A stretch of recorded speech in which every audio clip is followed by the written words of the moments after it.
ದಯವಿಟ್ಟು ಈ ವಿಡಿಯೋನ ಯಾರು ವೈರಲ್ ಮಾಡ್ತಾ ಇದ್ದೀರಾ, ಯಾರ್ಯಾರು ಪ್ರಕಟ ಮಾಡ್ತಿದ್ದೀರಾ, ಯಾರ್ಯಾರು ಪ್ರಸಾರ ಮಾಡ್ತಾ ಇದ್ದೀರಾ, ದಯವಿಟ್ಟು ಬ್ಲರ್ ಮಾಡಿ. ಹೆಣ್ಮಗಳಿದ್ದಾಳೆ ಅಲ್ಲಿ.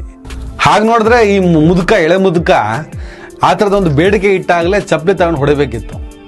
ಅವ್ರು ಲಂಚ ತಗೊಳ್ತಾರೆ, ಲಂಚ ಕೊಟ್ಟೆ ಬಂದಿರ್ತಾರಲ್ಲ. ಈ ಲಂಚ ಅನ್ನೋದು ಪೊಲೀಸರಿಂದ ಶುರುವಾಗಲ್ಲ, ರಾಜಕಾರಣದಿಂದ ಶುರುವಾಗ್ತದೆ. ನಿಮ್ಮ ಮೇಲೆ ಪೊಲೀಸ್ ಇಲಾಖೆಯ ಯಾವುದೇ ಪೊಲೀಸ್ ಅಧಿಕಾರಿಗಳು ದೌರ್ಜನ್ಯ ಮಾಡಿದ್ರೆ ಸೆಕ್ಷನ್ 198, ಸೆಕ್ಷನ್ 198 BNS ಕಾಯ್ದೆ ಅಡಿಯಲ್ಲಿ ಅದು ಶಿಕ್ಷಾರ್ಹ ಅಪರಾಧ.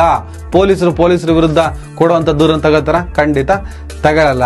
ಭಾರತೀಯ ನಾಗರಿಕ ಸುರಕ್ಷಾ ಸಂಹಿತೆ 2023 ಸೆಕ್ಷನ್ 175(3) ಅಡಿಯಲ್ಲಿ ನೀವು ಡೈರೆಕ್ಟ್ ಆಗಿ ನ್ಯಾಯಾಲಯಕ್ಕೆ ಹೋಗ್ಬಿಟ್ಟು ದೂರನ್ನ ದಾಖಲಿಸಬಹುದು. ಇನ್ನೇನ್ ಬೇಕಪ್ಪ?